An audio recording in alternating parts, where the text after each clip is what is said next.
Testing, 1, 2, 3, 4.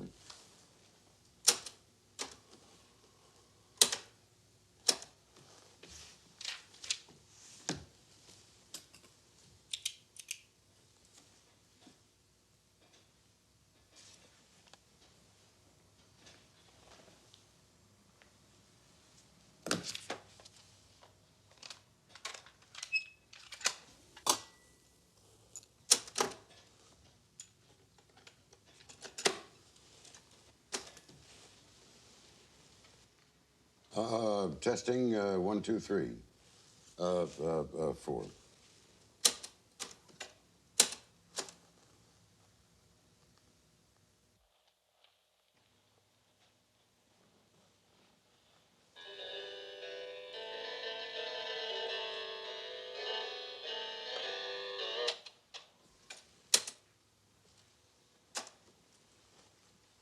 Testing, 1, 2, 3, 4. Roberto, I told you before that this thing doesn't, because there's no, you know.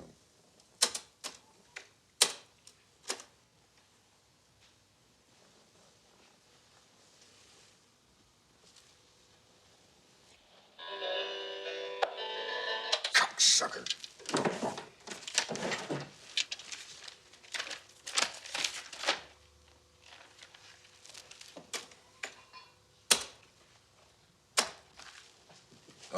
Testing, 1, 2, 3, 4.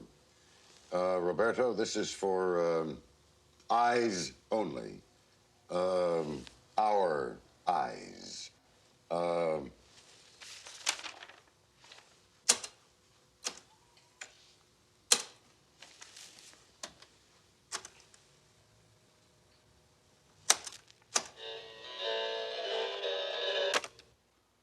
Testing, 1, 2, 3, 4.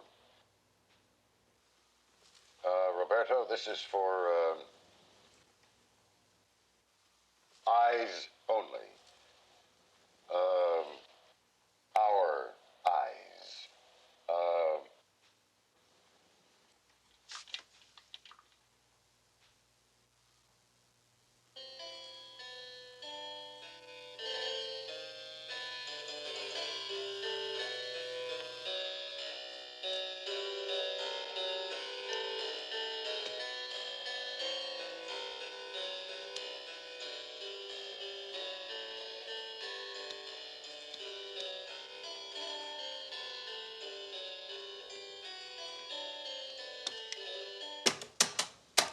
Okay, Roberto. Would you send call Mr. Stein at my publishers to pick up that package that I gave you? Oh yes. Would you also tell Mrs. Nixon that I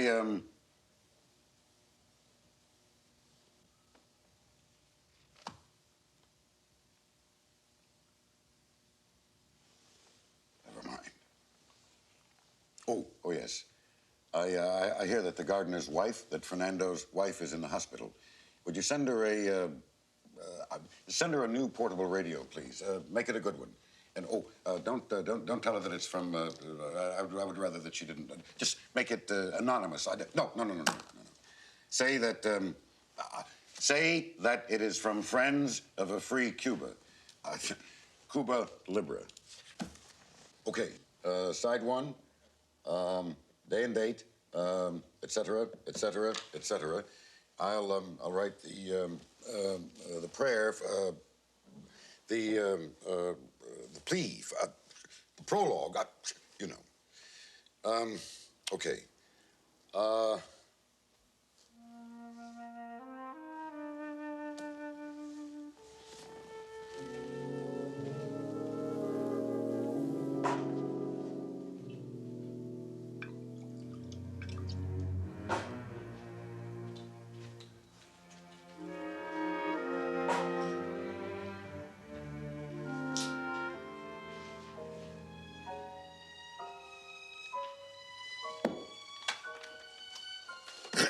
Your Honor, may we take the matter of the pardon first? It was a complete fake. It solved nothing because, well, if there had been a trial and all the rest of it, well, you know, if I had gone to prison, I would be a free man today, a free man. Now, the word pardon has two definitions. First, there is the legal aspect, which is to excuse a convicted man from punishment. Then there is the general definition of the word pardon, which is to forgive. Forgive. Forgive them before they ever forgive me. Bastards. Fuck 'em. Son of a bitches. Your Honor, my client has been driven almost mad because he has had to carry the most terrible secrets of all, locked up inside his breaking heart and beating mind. Now, you have read in the press the reasons for the Watergate affair. Today, my client is going to reveal to you the reasons behind the reasons. You, ladies and gentlemen of the American jury, shall look at the face that is under the mask, that is under the mask. You alone shall judge his life. Your Honor, my client has never been convicted of anything. Therefore, technically, he was not qualified for a pardon. Now, as to the definition of the word pardon, look, there's been no forgiveness here. The whole damn thing has been a sham. There's been no trial, no legal conviction, no punishment. Instead, Your Honor, my client has had to suffer lifelong personal punishment and torment for what has been called the good of the nation. Look, if the nation knew the real truth, why, I would be in the position of de Gaulle, for instance, because I had to withdraw because...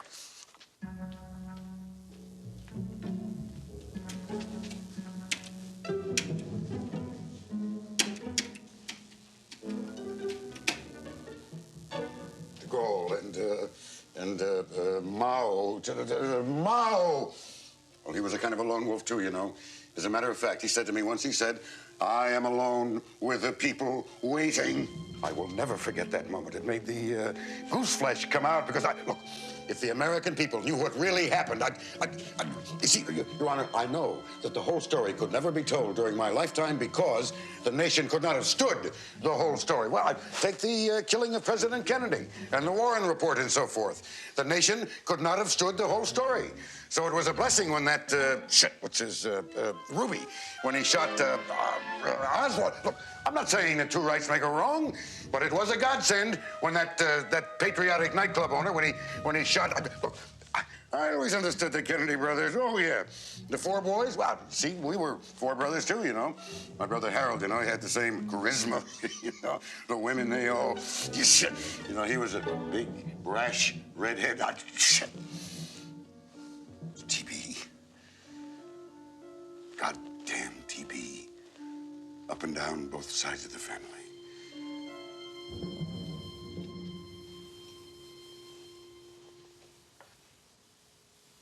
Got my little brother, Arthur, in 1925.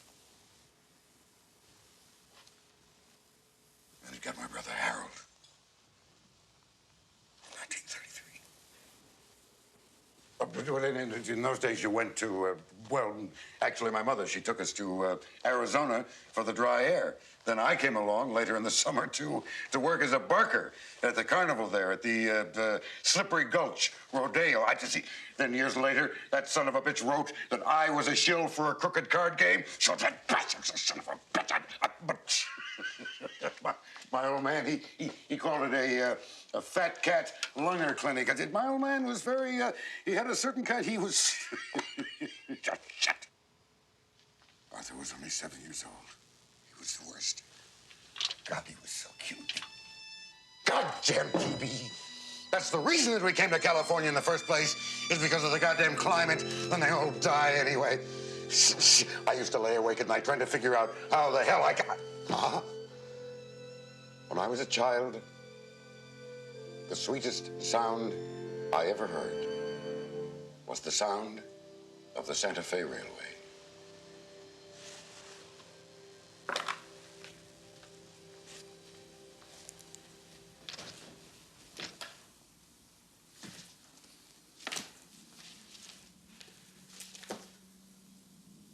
Tonight, I see the face of a child. He is black, he is white, he is Mexican, Italian, Polish. None of that matters. What does matter is that he is an American child. He is American. He sleeps the sleep of childhood and dreams its dreams. But when he awakens to a living nightmare of poverty, neglect, and despair. For him, the American system is one that feeds his stomach and starves his soul. That's very good. That's my favorite. It breaks his heart. And in the end, it may take his life on some distant battlefield.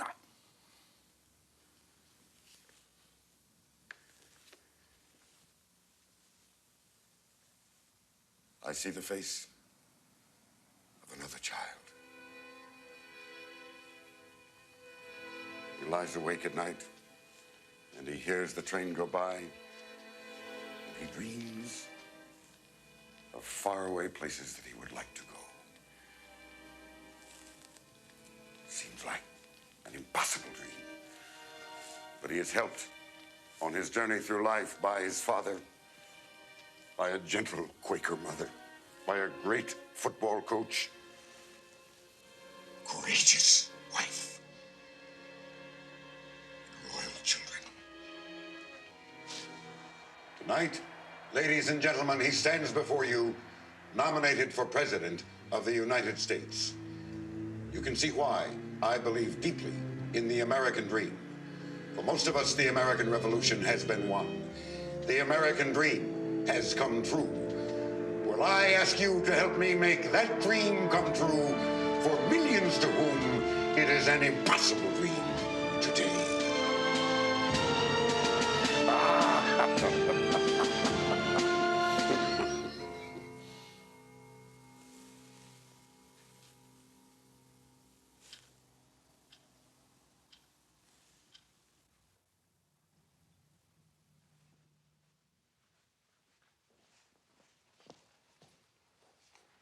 Roberto, would you erase everything, please, back to I see the face of a child. Oh, yes. Would you also send Fernando's wife a... Shh. Goddamn Kennedys. They stole the 1960 election in Chicago. Then they told me to go in there and blow it wide open, and I would have. I could have. Shut up!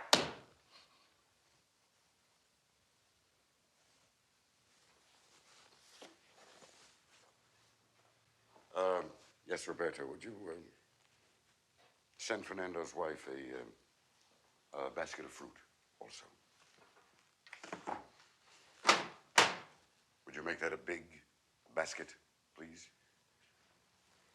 Poor woman, she had a, because of the, Your Honor, Watergate was nothing more than a misdemeanor, copping a plea, a third-rate burglary. It was nothing more than a convenient hook upon which to hang my client's political body. Because before anybody in the world ever heard the word Watergate, the Nixon presidency was over, Your Honor. My client had faced, as you know, the acid test of 6 major crises. But I see, this was not like 1952.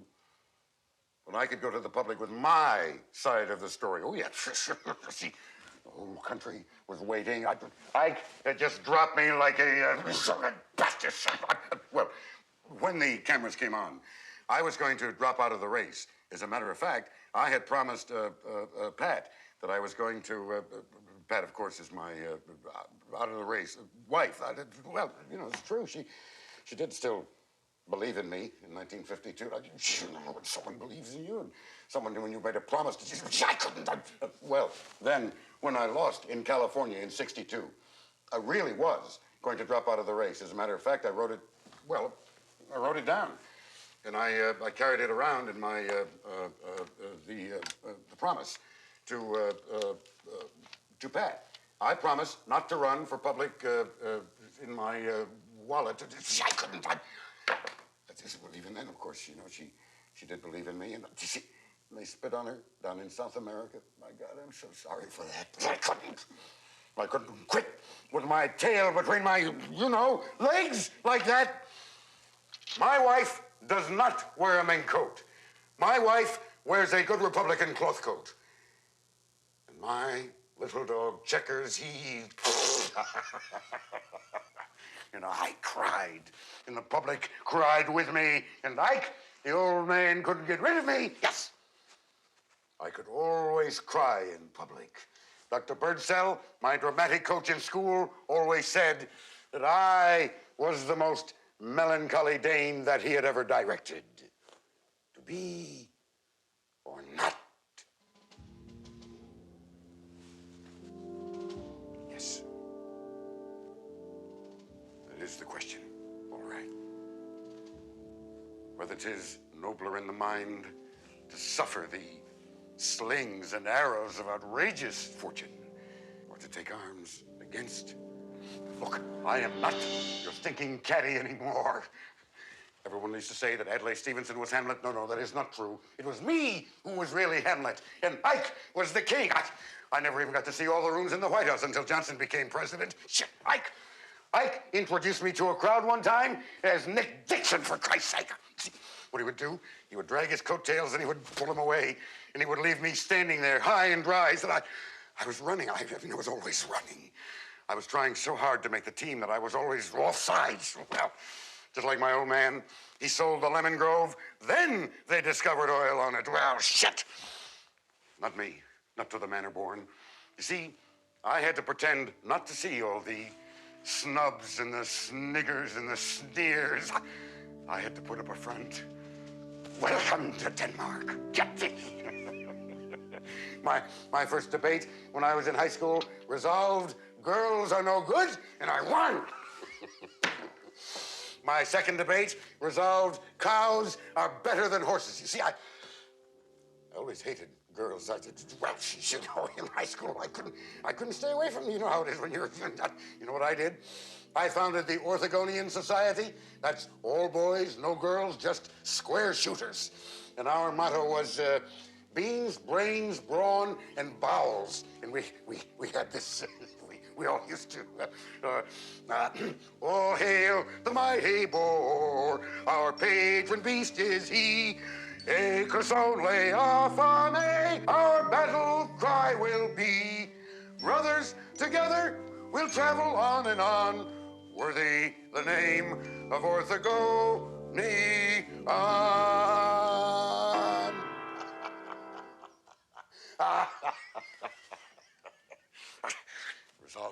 Resolved to win, period, because that is the American system. You take either side, it doesn't even matter which one, and you go on the attack. It's like football. No. It's like poker. The winners make jokes, but the loser says, deal.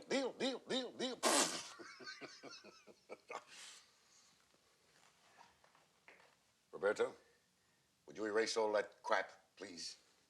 Back to the lesser of two evils. No, back about before the break-in.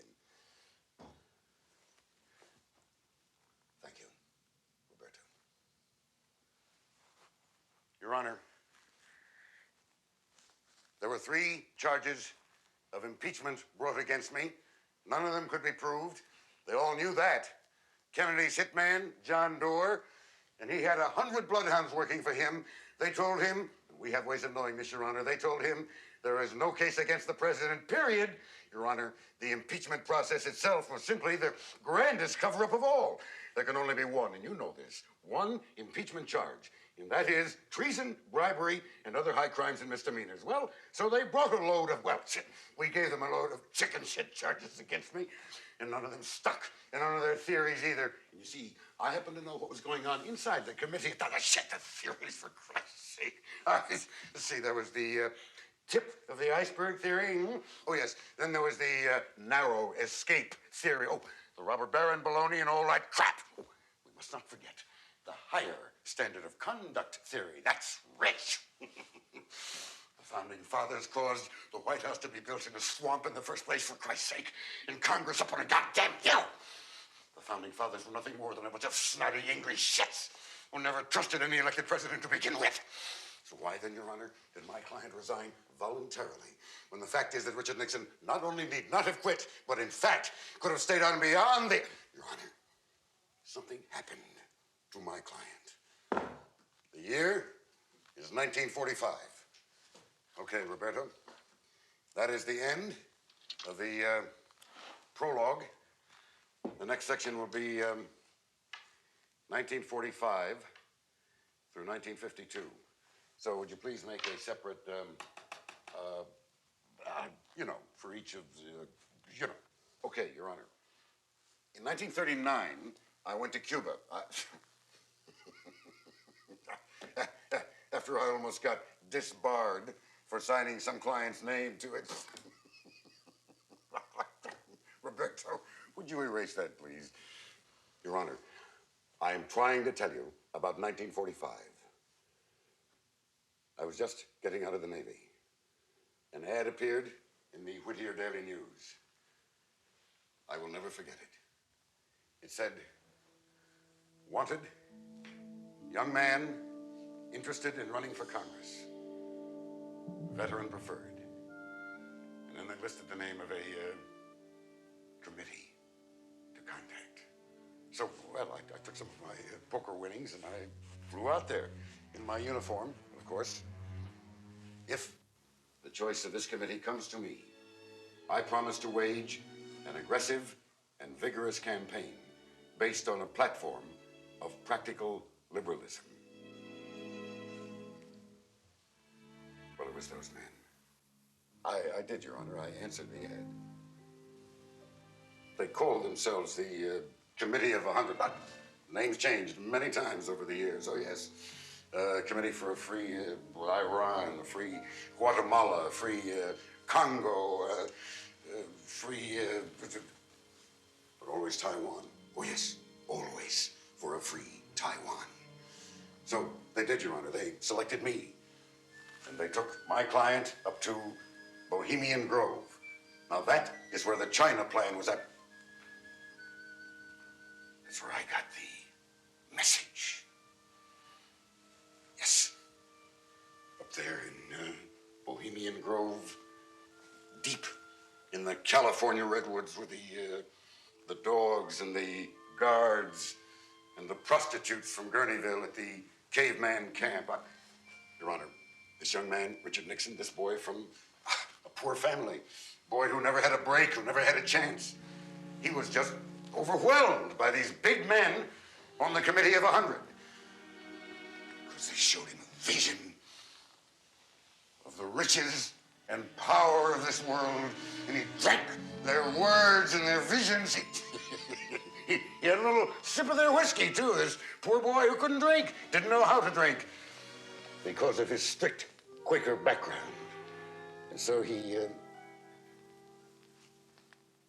I may have said and done some things up there that came back to haunt me 25 years later when the real China card was played. Your Honor, that first night up there in the Grove, I couldn't sleep all night. I was awake. The big German Shepherd dogs, they're howling all night, But it was way off, and the men, they're laughing and singing, dancing, football songs, mostly marches, So naturally, I was unable to get any, but it was, it was way off there in the distance.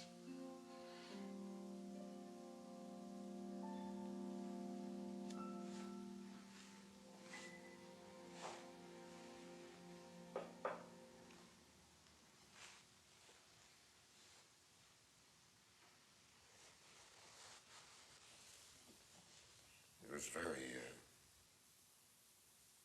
far away.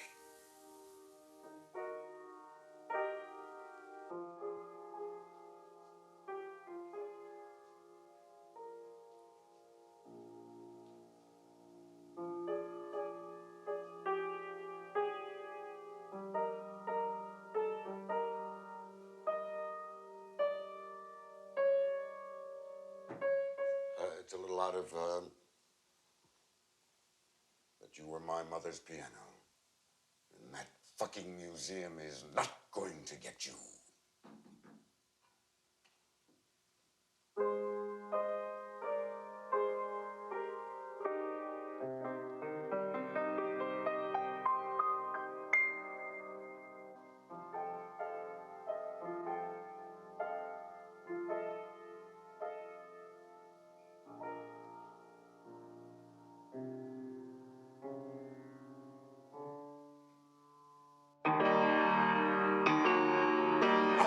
Your Honor, I forgot to tell you about the whores. Now, look, these guys were not homos from Westchester County or Cambridge. You know, this was not old money or the better sort. I mean, these guys were Armenians and Italians and Irish. You know, assorted white trash. Men. And what they wanted was a political laboratory. And that is what they made California into, as a kind of a proving ground for later on. Do you understand why all this was music to my ears? Your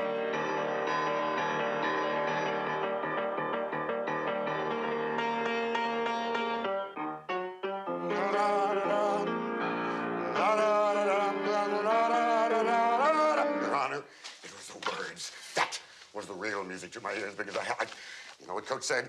Coach said if you could run, me, number 23, if you could run the ball the way you run your mouth, winning debate prizes, why, I'm going to be a winner. Yes, because I've always been. Now, look, these guys dancing with the hookers, these guys were real winners.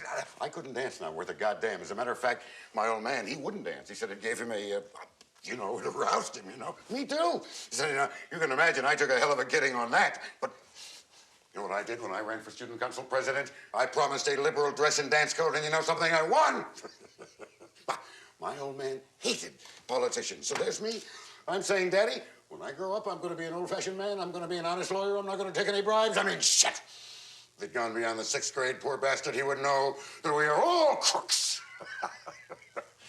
Well, shit. I had the last laugh on that son of a bitch. When I won that scholarship to Duke, you see, I still was not a winner yet. I mean, a winner does not have to break into the dean's office the way I did to find out what his grades are. You know, I did graduate 3rd in my class, though. But then when we all went to New York to interview for some big-time law firms, I was a little out of my league, and I knew that. But I also knew this. I knew that New York was the big time, oh yeah, the big, big money. I mean New York with the clubs and the fast track. I'll tell you this, in New York, money talks. Oh yeah, money talks. Oh yeah, oh yeah, oh yeah. Yes, sir, yes, sir, yes, sir. Yeah. Anyway, Your Honor, what I wanted to do, I wanted to join the Dulles Brothers law firm. That's Sullivan and Cromwell. You know, thick, plush carpeting and East Coast shits is what they really were. Well, my two friends, they did get taken on by one of the big law firms. I did not. Well, then I tried to join the FBI. I got turned down again. I mean, Hoover, I worshipped Hoover. See, then years later, that son of a bitch Hoover, he tried to stab me in the back. Your Honor, what I'm trying to say here is that the Committee of 100 had a plan, and that was it. In 1946, 48, 50, right on through, Look,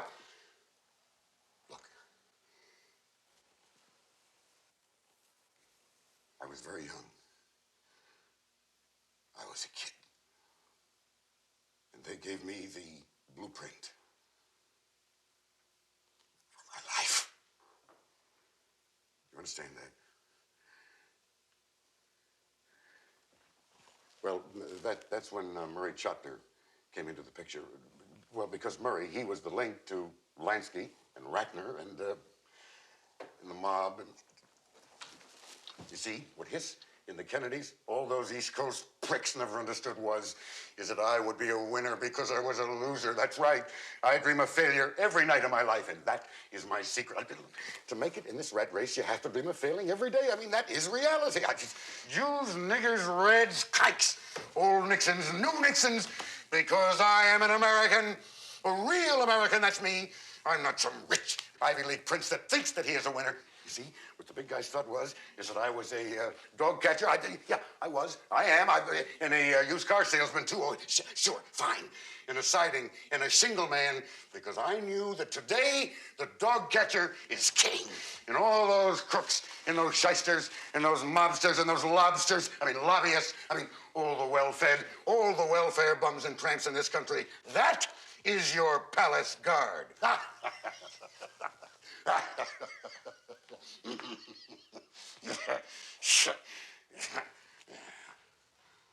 Let them suck on that for a while.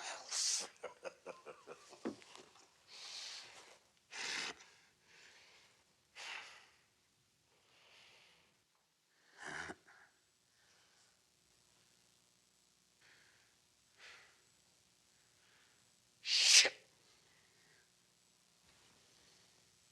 I could have beaten Kennedy, I could have won in 1960.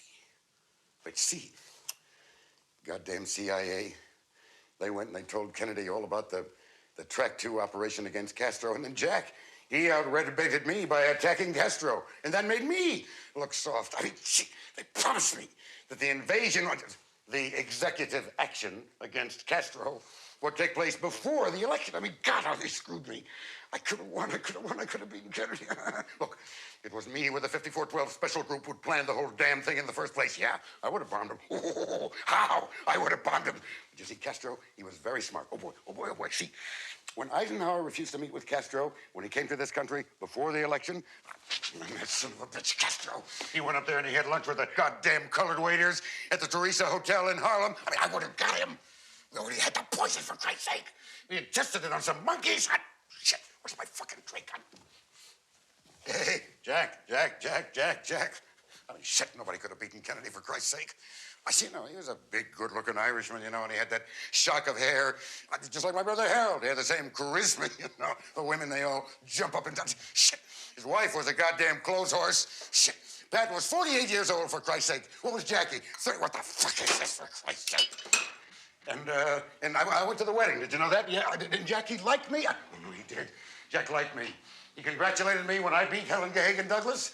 His old man even contributed money to my campaign. Well, it's true, of course, that we were black Irish and they were... Look, we both had our tragedies. Brothers, 4 boys. And the Catholic thing, I never used that. I didn't. Shit. See, then the debates came along, and everybody said that I was like Cicero. They said how well he speaks. And then when Demosthenes spoke, everybody said, that's smart. That's... Goddamn Jack. He was something else. I'll tell you that. Then I got rattled when the press got a hold of that Howard Hughes loan to my brother for that wacko scheme of his to sell Nixon burgers. And then Haldeman, he goes and calls Martin Luther King a nigger on the telephone. But the worst was 3 days before the election when I slipped and called for peace and surrender. That was the dumbest thing I ever did. My poor goddamn dumb brothers. Did you know that I had to put all my brothers under surveillance because of Vesk? Then my brother Don's kid, he goes and runs off and joins some dirty hippie commune. Then they have to get some investigator to wade through all that crap, drag him back by the ears, put him to work for Vesk. I mean, my goddamn family alone could have ruined me.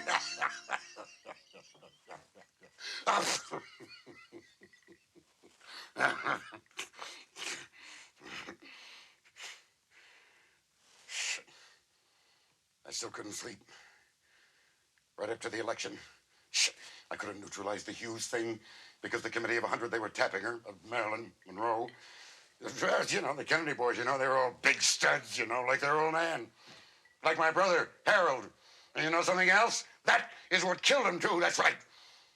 No women allowed up at Bohemian Grove. No, sir, not real women.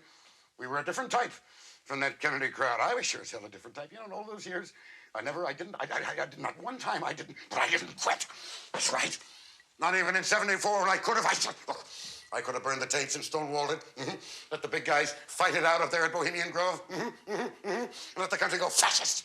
By 1980, oh, that's right, Your Honor.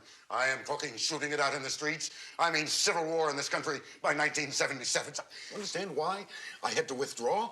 Why I had to lay my life on the line to stop fascism and communism? Fuck. These are goddamn Yankees, Ford. They get the fucking presidency anyway. The goddamn cowboys, Bush, they get the CIA. I mean, what the hell do I get for following orders for 30 goddamn years? Is this it? A fucking pardon and disgrace? Shit. I tried to give them their dirty little war in Chile. Did you know that Allende was a worse whoremonger, then you know who.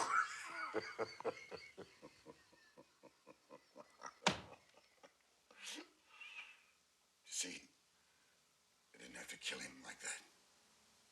Not like that. They didn't. But look, I could have hung tough. I could have called out my political base like de Gaulle.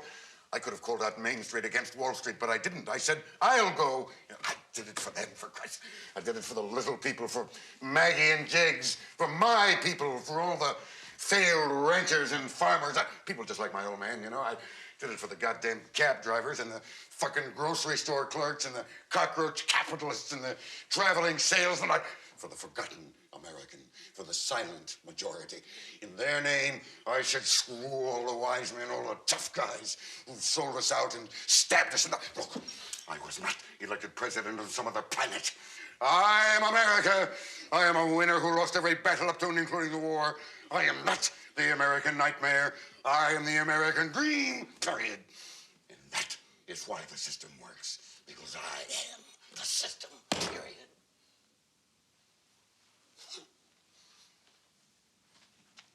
So what I did was, I talked, and I stalled, and then I finally unleashed Haig, and that provoked the Saturday Night Massacre. Yes. You see, this is before I went crazy, and they had to bring in the army to shoot me down on the floor of the Oval Office because I was nuts. Oh, yeah. They would have done that all right.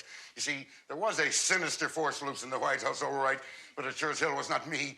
Look, in the end, I was just an unindicted co-conspirator like everybody else in the United States of America. Yes, right.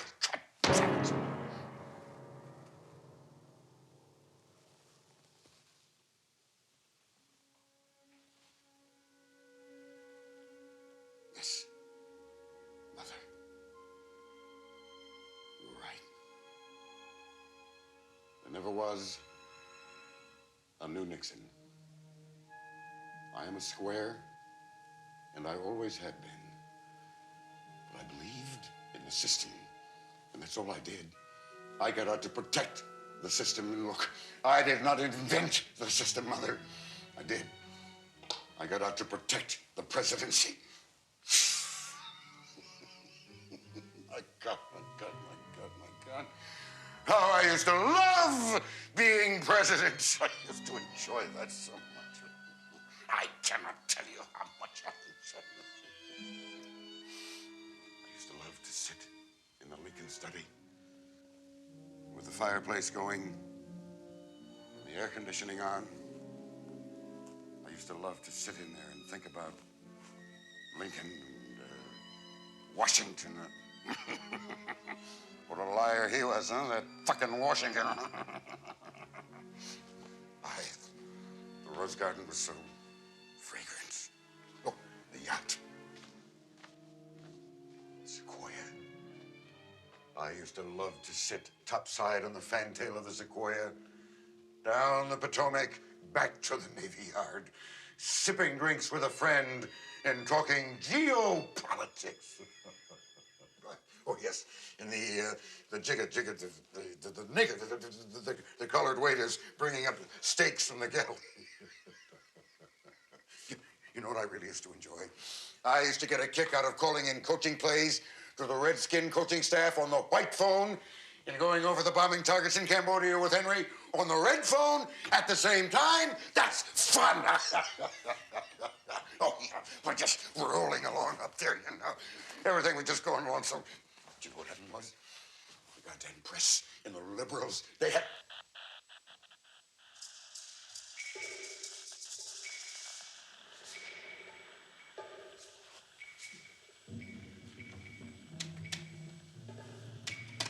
Shit. Fuck.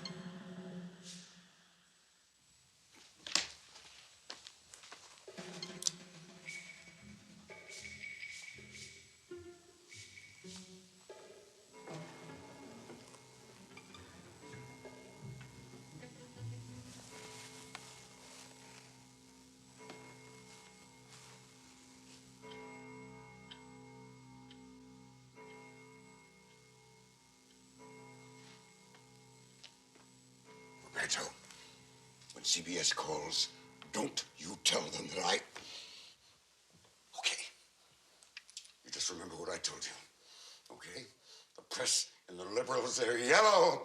Oh, yes, they hated me because they were scared too shitless because I was their mess boy. And you know something, Roberto? You are mine. And you watch out, senor, because your turn is coming. All you new guys, you Cubans, you immigrants, you'd better watch out for the liberals. Oh, yeah. The colored found that out when it was too late, that it was the North, not the South. Oh, yeah. See, they'll come after you just the way they came after me, and that is what made me their fear. And you remember this, Roberto. I knew who I was. Nobody. All they knew was that they didn't want to be me. So you use them, the press and the liberals. You let them use you. You're getting better with them. You fuck them. Cooper, live off.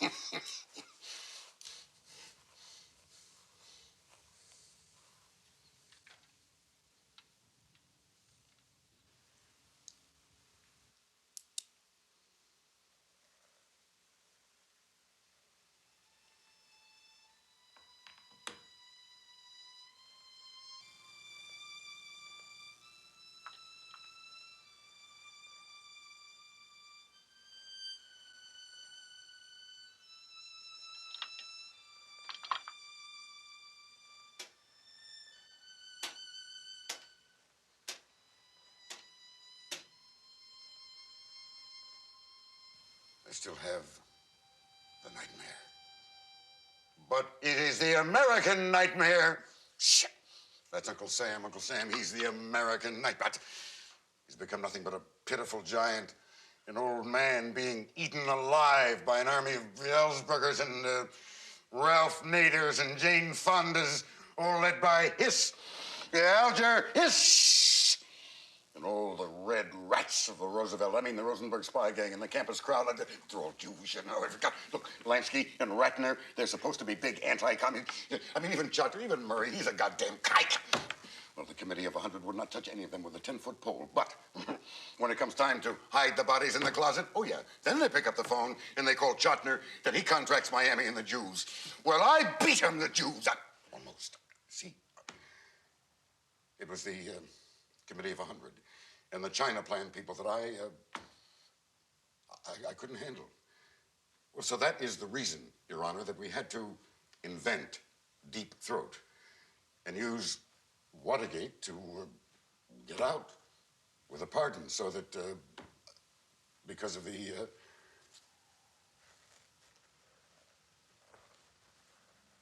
oh God.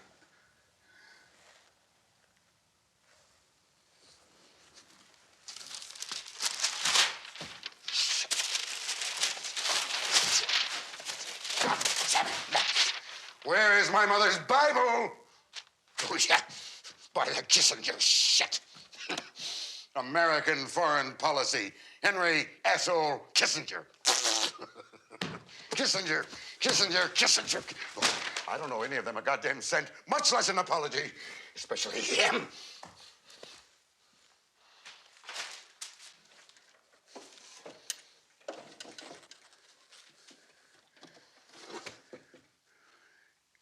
You, I owe, Mother. Only you.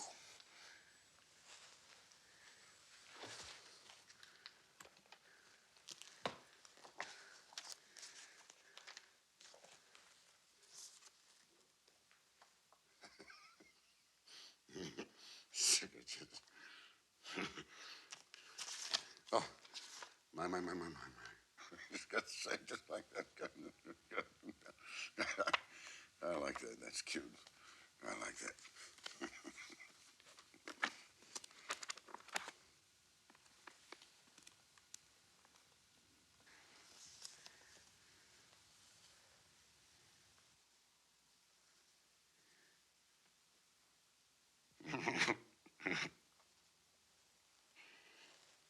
Oh, no.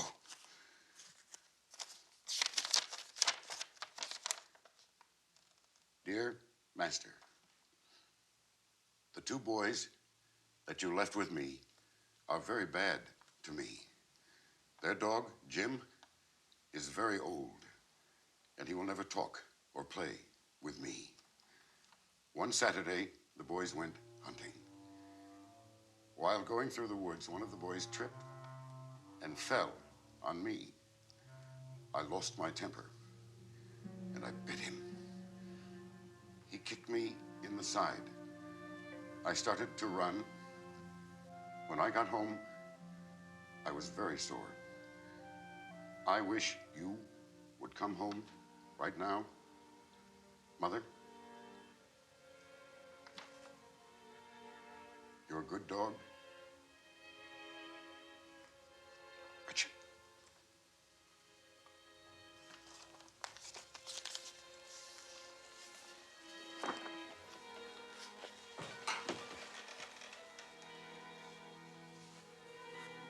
Now, I lay me down to sleep.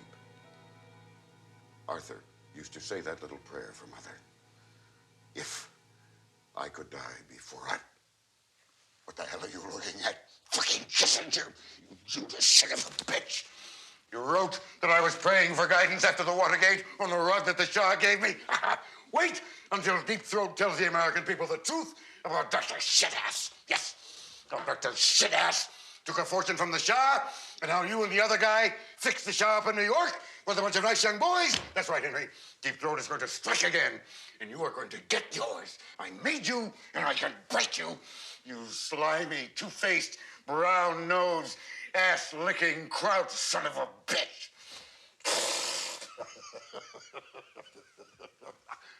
Mother, please, have mercy on me. Shit, stop this crap, for Christ's sake, stop it. Think of something good. What? Yes. Yes. Playing King of the Pool with BB down at Key Biscayne at 2 a.m. in the morning, just splashing around. I used to enjoy that. Shit, what else? Oh, yes. Having dinner at Pompano Beach at the Cork and Screw, hobo steaks and ice creams and pistachio. Shit. They gave you the Nobel Peace Prize, and me they call the Mad Bomber. Look, I had to do it. I promised to get us out with honor. I could not go soft. Did you know that I was in Russia during the heaviest part of the bombing in Cambodia? And you know, the Russians, they suffered too in the war. They lost 25 million. And I knelt beside the monuments in Moscow, and I read the diaries of the children of the dead. Children, me, not him, me. And how they died. And they gave that whoremaster the Nobel Prize, and me they called freak, madman, juke, callous cat. Look, they even said that I stole the goddamn silverware out of the White House, for Christ's sake. Look, the Mad Bomber theory was Henry's idea in the first place, to scare the North Vietnamese. And that fat fuck is walking around telling everybody that I'm nuts. And all the time he thinks that he is Napoleon or Metternich, for God's sake. Son of a bitch. And then those kids tearing up Washington after Cambodia, fuck them. Those kids will not judge me. I couldn't sleep. I came down to the Lincoln Monument to talk to the kids. I was so ashamed. All I could think of to talk about was about football. Fuck them. Those kids will not evaluate my life because I am a Quaker, God damn it.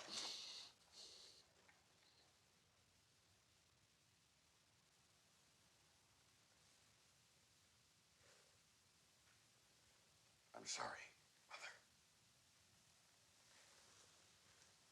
I'm sorry.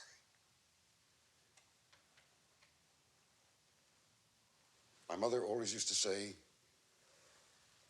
that there is no path to peace. Peace is the path. That's what my mother said.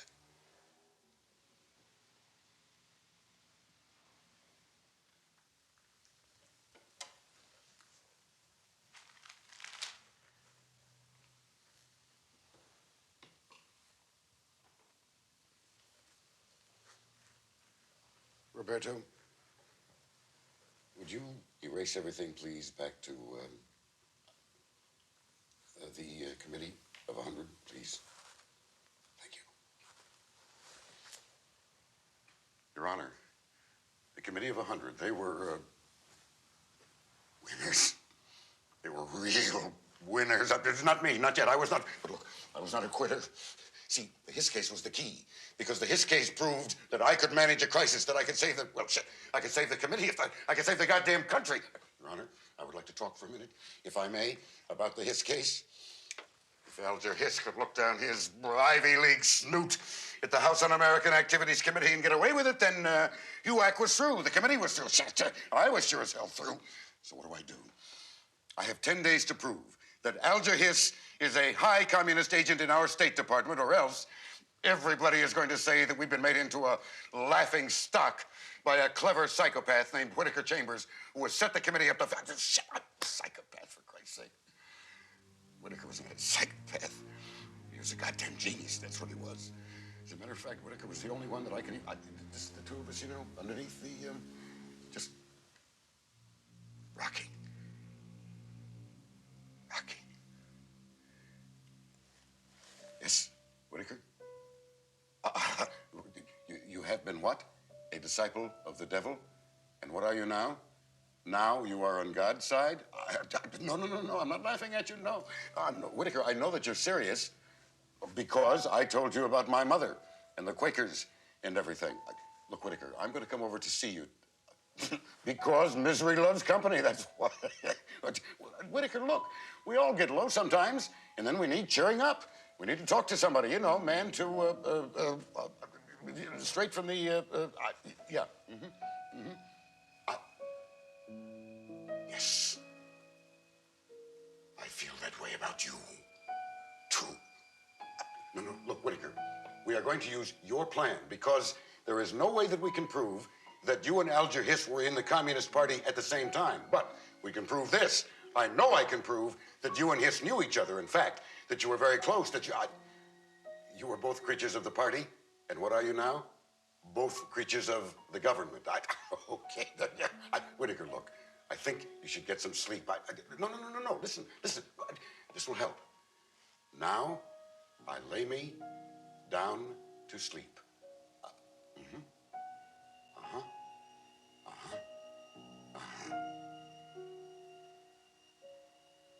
Yes.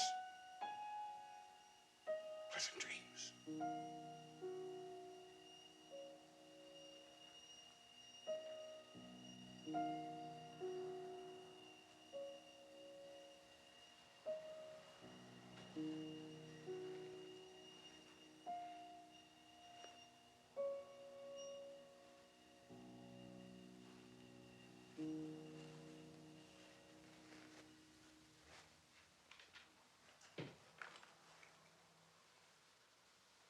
Your Honor, the Hiss case brought my client national fame. However, in politics, victory is never total. And as an aftermath to the Hiss case, I mean for years afterwards, my client was subjected to a vicious and utterly unprincipled smear campaign in which he was accused of being a liar and a cheat and a thief and a pervert. But the Committee of 100 saw that I had saved the day I had. Alger Hiss, he was in jail for perjury. Whittaker Chambers, he was... Whittaker was dead. I was on top. I was on top. The strain, it was because of the strain that I had to get away. So I went down to BB's boat in Key Biscayne. And we talked about it down there, BB and I, and that is where we decided that I should go after Helen Gahagan Douglas in the 1950 Senate campaign in California. Helen Douglas, she, remarkable woman, strong woman, noble looking. She was, there was a quality of, there's kind of an aura. She had a, she was beautiful. Is what she was. She was very beautiful. She was the kind of woman that well, I thought that she, but you see, I always felt that Helen, that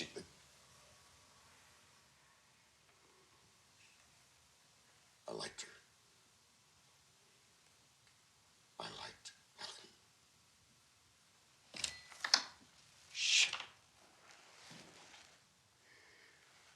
See, I could have beaten Helen Gahagan Douglas without any dirty tricks. You see, Chotiner and the committee, they already had the money coming in from Florida and everywhere. And you see those same jackasses from USC, the USC rat fuckers or whatever the hell they call themselves. See, and they paid those students to throw the rotten eggs at her and to plant the rumors that she was a red and to say that she wore pink panties and, oh yes, and that her husband's real name was Hesselstein or Brown or, look, I was only 37 years old, for Christ's sake. I had nothing against Helen Gahagan Douglas. As a matter of fact, I thought that she was, Helen was the leader in the drive to take the offshore oil rights away from the big companies, period. Chotiner and the committee wanted her dead. I was to be the hatchet man, period. Okay, Your Honor. So my idea then in that campaign was to run as a above party, you know, as a kind of a Republicrat. Oh, yes. A Republicrat and... yes. The Reds, atheistic, godless, spying Reds, hiding under Democratic beds. Oh, the Reds.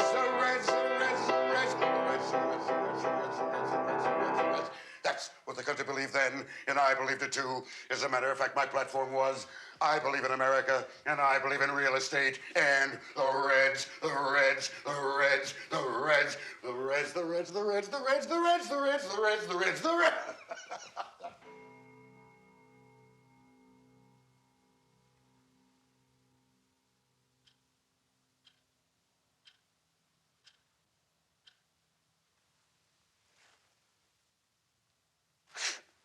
I got soft, is what I did.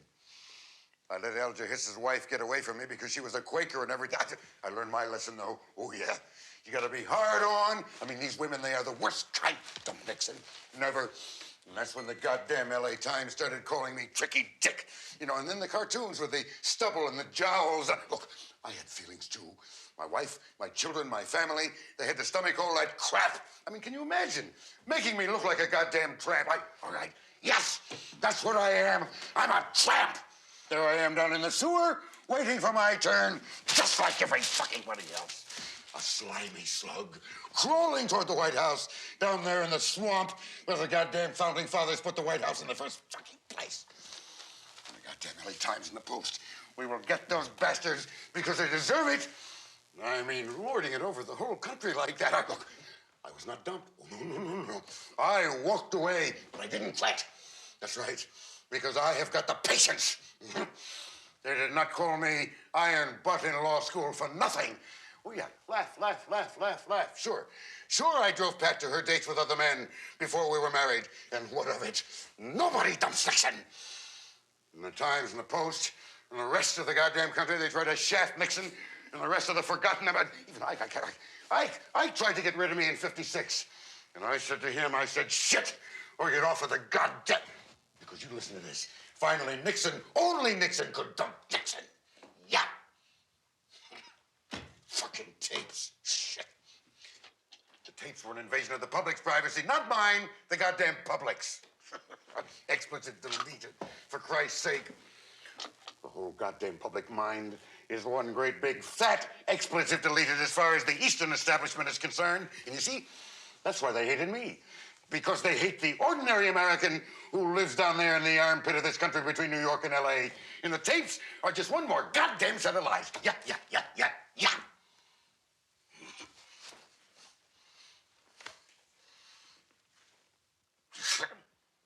Me?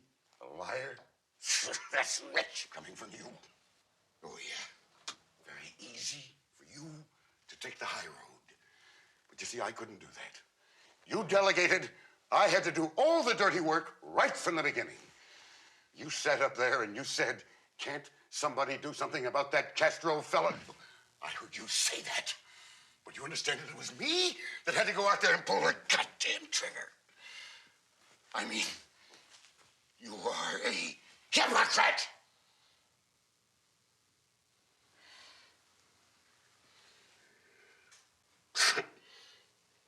Then I answered that goddamn ad in that goddamn paper for congressman. From that point on, I couldn't even, I was not even able, I couldn't do anything.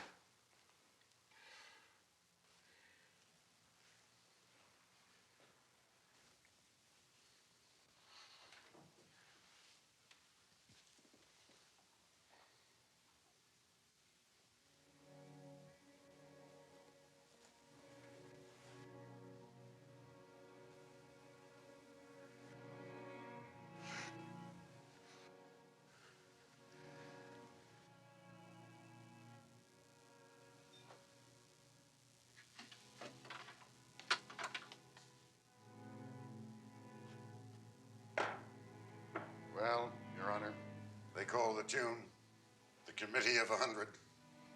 They took me back up there, you know. Oh, yeah, back up to the Grove. No drinks this time. No, no, no, no, no, no. This was strictly business. The American future lies to the east. The great free markets of the Pacific Rim are the American destiny. Dick, you are going to be President of the United States. It is only a matter of time. President of the Pacific Rim. And Taiwan will be yours. I will never forget Arnold Smith's voice. Taiwan will be your trigger finger.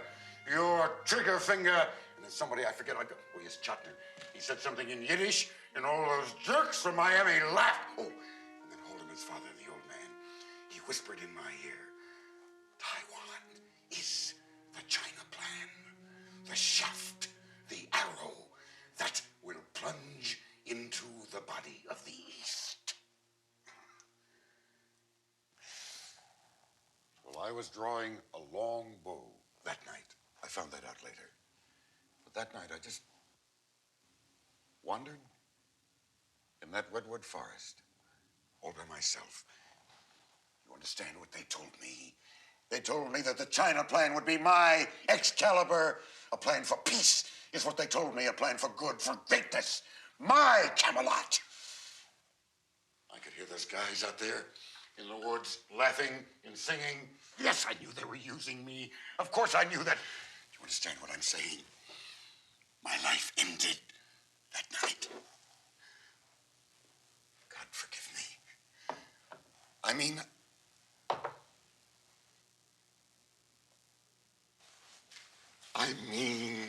there were so many dirty tricks. I had no one to talk to. I was getting pressure from above, pressure from below. I mean, where is the deep throat when I need him, for Christ's sake? I need to leak. They made me do it. Look, I am not a fool. I knew that this was the crossroads.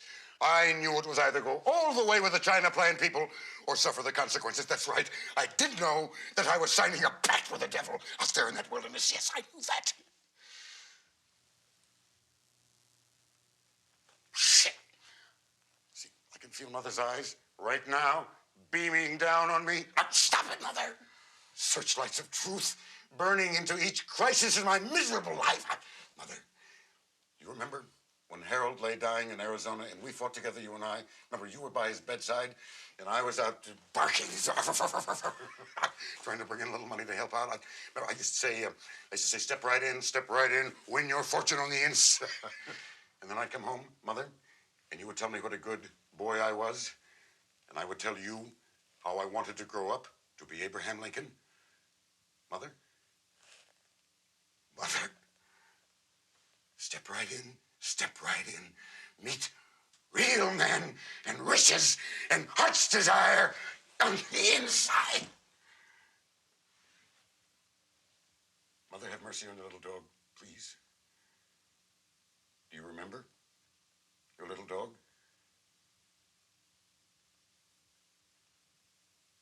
Arf? Arf? Arf? Arf, arf, arf.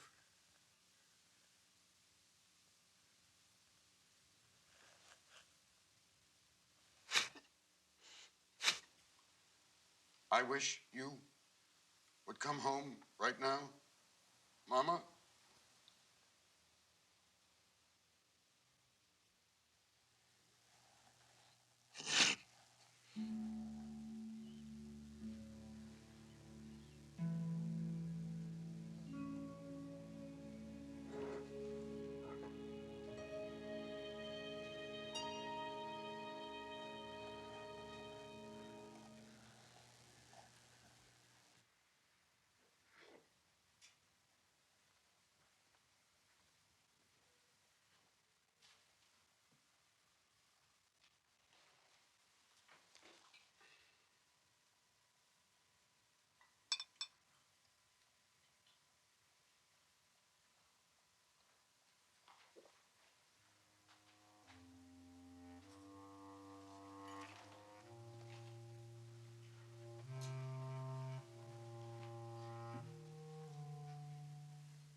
did not have a choice.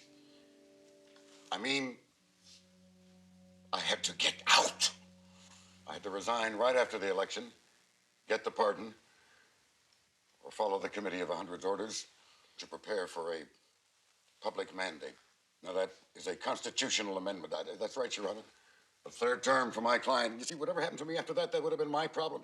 Look, it would have all come out in the end anyway, because the Patman Committee, Congressman Wright Patman and his, the American people must understand why I could not level with my lawyers and burn the, I mean, they were stabbing me in the back anyway. Fuck them. But Patman and his committee, they were following all this cash that was coming into the committee to re-elect the president. Now, CREEP, the committee, had money in Taiwan, of course, and in Hong Kong and Singapore and Rangoon. Millions of dollars. All right. Patman, he's a Texas radical, you know, and he is very bright. And he is onto something here, and he knows it. I mean, Your Honor, that money was flooding into the committee to re-elect the president after the president had already been re-elected, for Christ's sake. I mean, after the biggest landslide in American history in 1972. And Patman, he's saying, why is all this money still coming into the committee? And especially he wants to know, Your Honor, why all that money is coming in from Asia. That money was to be used, Your Honor, to re-elect Nixon in 76, you know. Stick with Dick in 76 and all that shit. All right. The Saigon government is sending back millions of dollars. Oh, in the meantime, old Henry, he's out there talking about peace is at hand. Some shit. Even I don't know what the hell he's talking about, for Christ's sake. Okay, the Saigon government is kicking back millions of dollars in U.S. aid. Now, understand this. This is money that we had originally sent to them. They're sending it back to me and to CREEP. Now, the Committee of 100 said to me that they didn't give a shit if I went to China and got in bed with Chairman Mao. They didn't give a shit about communism. What they told me was this. They had to have me in the White House for 8 more years because it involved, what else? Money and power. I mean, millions for the Bohemian Grove guys and billions for the mob because of the,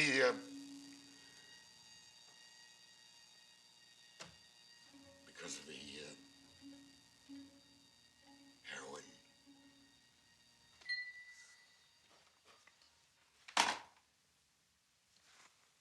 Your Honor, ladies and gentlemen of the American jury, your hour has come. Consider the crisis. It is the morning after the smashing victory mandate, November 8, 1972. My client, Richard Nixon, has just received the word from the Committee of 100. And that word was, here is the plan, Richard. All right, ladies and gentlemen of the jury, point 1 of that plan. Continue the war in Vietnam until 1976. Whatever the cost. Point 2. Accept a draft in 76 for a 3rd term. Or take it. Point 3. Seal the deal with China against the Soviets, and then carve up the markets of the rest of the goddamn world. That's it. That's the plan, Your Honor. Period. Sure. That is the word that my client received from his masters, and you know who they are, too. All right, Your Honor. What did my client do? Well, I'll tell you this. He took the hardest possible way. He chose to orchestrate the tapes like a great drama. He chose secret honor.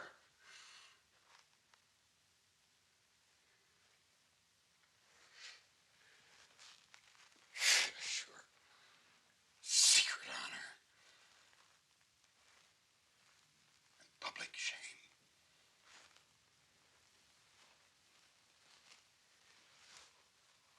You know, I really did want to grow up to be Abraham Lincoln. No, I did. But you know what I found out? I found out that the world is nothing more than a bunch of second-generation mobsters and their lawyers and the PR guys and the new money crooks who made theirs in the war and the old money crooks who made theirs selling slaves and phony merchandise to both sides during the Civil War. Look, I didn't want this. I sure as hell didn't look for it. But that is what I found. And I'll tell you something else. That is what public life is all about. And I am not the only one. And if you can't stand the burnt, then you get the hell out of the, you get out and shit from piss. You know what the hell I'm trying to say, for Christ's sake?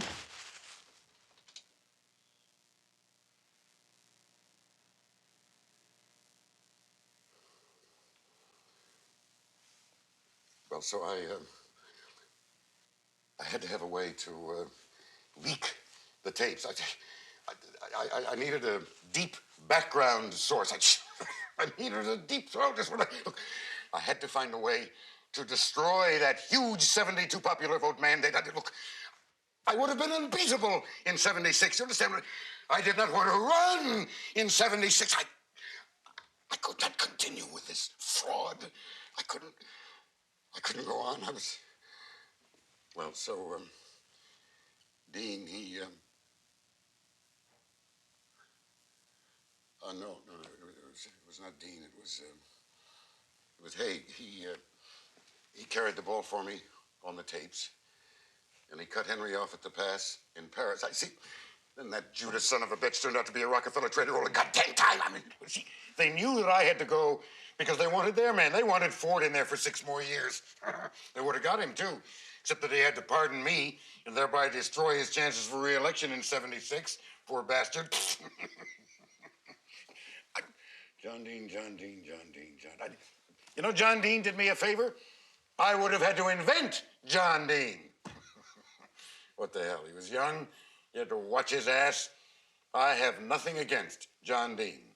As a matter of fact, I like John Dean. No. I have nothing against any of them because we are all small fry nothings compared to the big guys up there at Bohemian Grove. You know what I did? I sold my soul at Bohemian Grove. For shit. I kissed Rockefeller's ass, and he shit all over me. Oh, yeah, that's what they do. Those Eastern pricks. They fly from New York to Los Angeles, shitting every step of the way on all of us. And they got 1 million guys down there, too. Oh, yeah.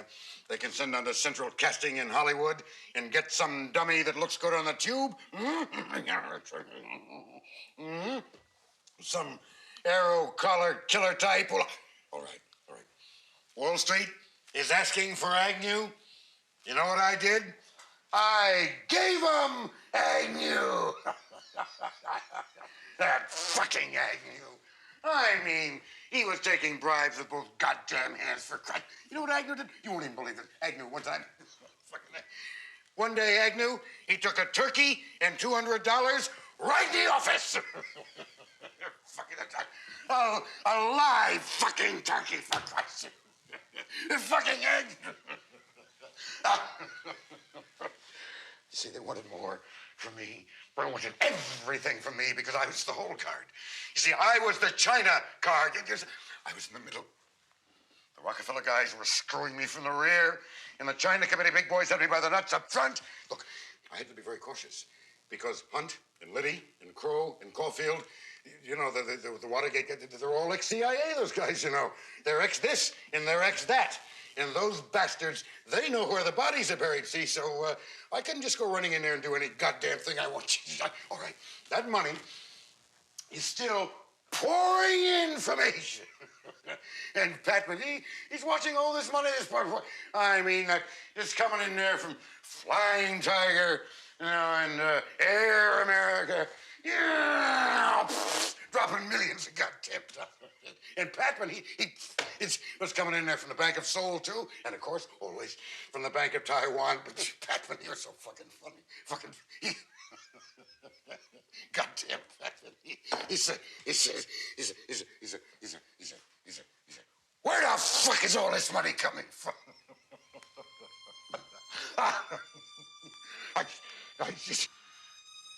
You understand what it means if they catch me? It means the firing squad.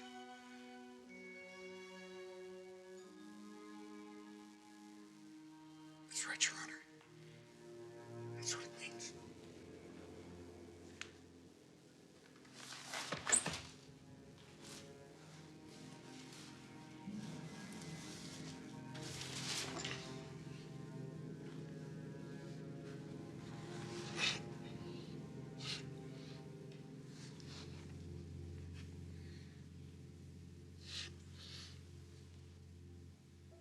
Make no mistake about that. If they catch me,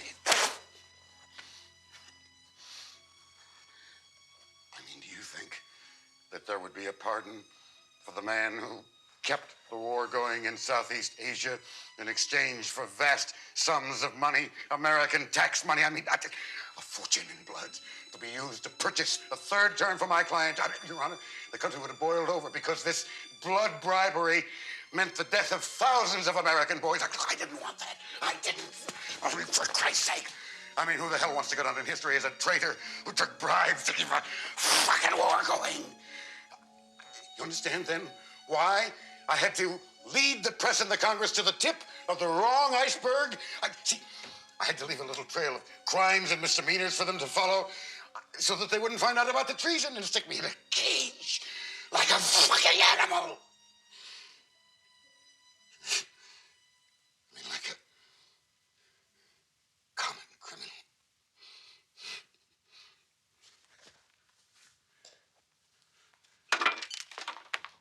Your Honor, the prisoner in the dock is guilty of one crime only, and that crime is being Richard Milhouse Nixon. I just wanted power, that's all. To be president, you have got to have power.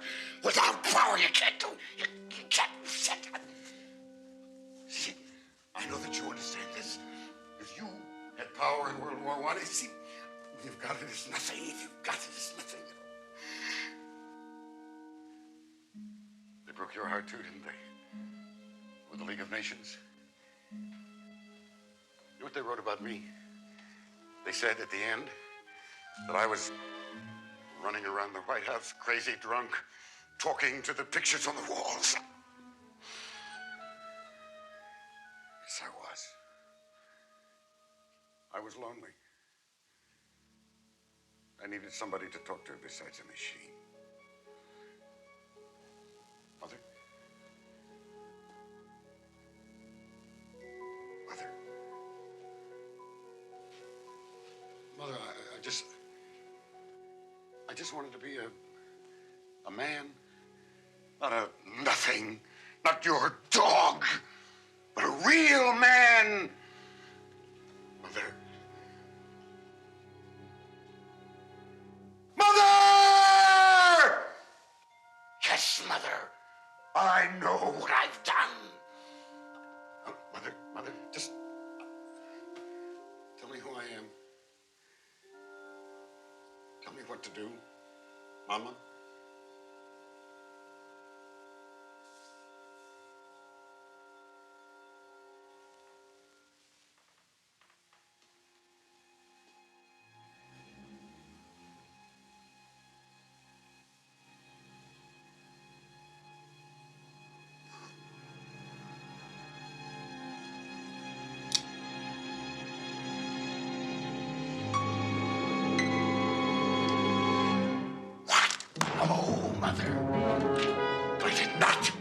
Myself. They elected me not once, not twice, but all my goddamn life. And they would do it again, too, if they had the chance. Oh, sure. They said they didn't trust me. They said, let Dick Nixon do it, and I did it. They said they wouldn't buy a used car for me, but they gave me the biggest vote in American history. And then they flushed me down the toilet, and they wanted me to stay down. They wanted me to kill myself. Well, I won't do it. If they want me dead, they'll have to do it. Fuck 'em! Fuck 'em! Fuck 'em! Fuck 'em! Fuck 'em! Fuck 'em! Fuck 'em! Fuck 'em!